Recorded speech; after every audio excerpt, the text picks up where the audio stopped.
your #1 source for local news. WRAL News. Coverage you can count on. 2 hours and 18 minutes. That is how long it took a Wake County jury to convict a Virginia man of murdering another man during a Craigslist meetup. Thank you for joining us. I'm Chris Lovingood. And I'm Catherine Brown. That verdict was read in court just about 2 hours ago. We, the jury, by unanimous verdict, found the defendant, Justin Merritt, to be guilty of first-degree murder on the basis of malice, premeditation, and deliberation, and on the basis of the first-degree felony murder rule. WRAL's Chelsea Donovan was in court as that verdict was read and witnessed the emotional moments that happened next. Chelsea joins us now live from the Wake County Justice Center with a very emotional afternoon there. Catherine, this is a trial that lasted just 4 days, and in that time, the state called 15 witnesses. The defense, well, they didn't call any. Actually, on day 1 of this trial, Merritt's defense attorneys readily admitted that he shot and killed Andy Banks, but said it wasn't pre-planned and that he only should be convicted of second-degree murder. However, late this afternoon, the jurors unanimously disagreed. Now, the day started with 1 hour and 15 minutes of closing arguments as the state worked to show that Merritt planned to kill Andy Banks because he simply wanted a car. The defense implied this crime was just second-degree murder. Around 1 p.m., the jury started their deliberations, coming to a verdict in just about 2 hours and 15 minutes. You could hear audible sighs of relief and weeping from the packed courtroom as the guilty verdict was read.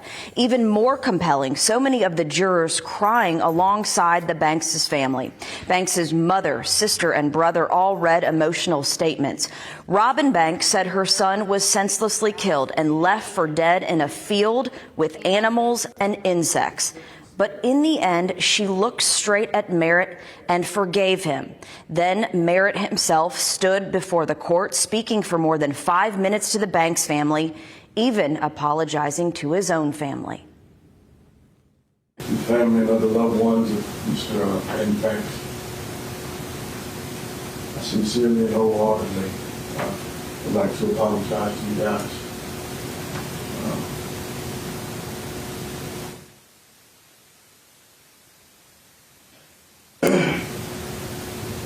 Excuse me. I'd like to apologize to you guys for any hurt, any pain, any sorrow, or anguish that I've caused you, and any sadness.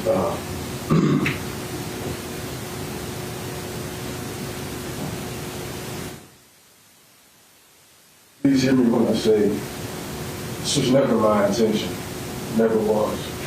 Well, he asked for forgiveness, which is a good thing. Forgiveness is a good thing. He spent a great deal more time apologizing to his own family than he did to ours, who were missing a son. That part didn't seem so sweet. Merritt is now on his way to Raleigh Central Prison to start his life sentence without parole. His attorneys plan to appeal. The judge said before he left the courtroom, he asked him to lay his head on the pillow tonight and think about what he did, taking Andy Banks' life, as Merritt has 3 children of his own.